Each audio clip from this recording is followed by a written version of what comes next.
basically 'n museum van my swakheid. Jou kar staan nog hier, stikkend in my hart is ons liefdesmonument, net meer aan die skrootwerfkant. Bure vra my, is dit nou kuns of net luiheid? Ek sê dis post, break-up installasie, jy sal nie verstaan nie.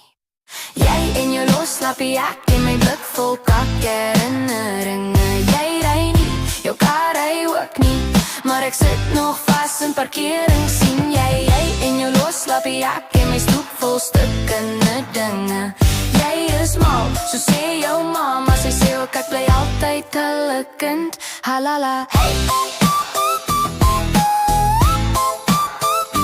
Halala, halala. Jou ma bel my nog, vra het jy genoeg? Sy stuur resepte en passief-aggressiewe groet. Sy sê kind, jy weet mos my seun is bietjie mal. Ek sê tannie, dis fyn, ek vat nou net my pille oral. Ek ry verby jou werk, net vir die drama. Jou nuwe fling lyk soos jou ou skoolklasmaat se lamma. Ek lag so sag en hard, dan spoeg ek amper uit, want ek onthou hoe jy my goordeel het oor my kroks met truit. Jy en jou loslappie, ek en my blik vol kak herinneringe. Jy ry nie, jou kar ry ook nie, maar ek sit nog vas in parkering, sien jy? Jy en jou loslappie, ek en my stoep vol stukkende dinge. Jy is mal, so sê jou mama, sy sê ook ek bly altyd hulle kind. Halala.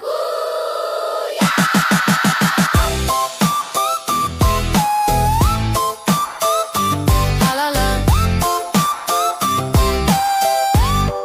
O ja, heerlik sagter. Dis snaaks hoe almal vat kant in 'n oorlog van twee. Jou ma hou my dop op Facebook, like elke meme wat ek gee. As ek ooit weer trou, sit sy seker op die voorste ry. Met 'n TMI was beter saam met my.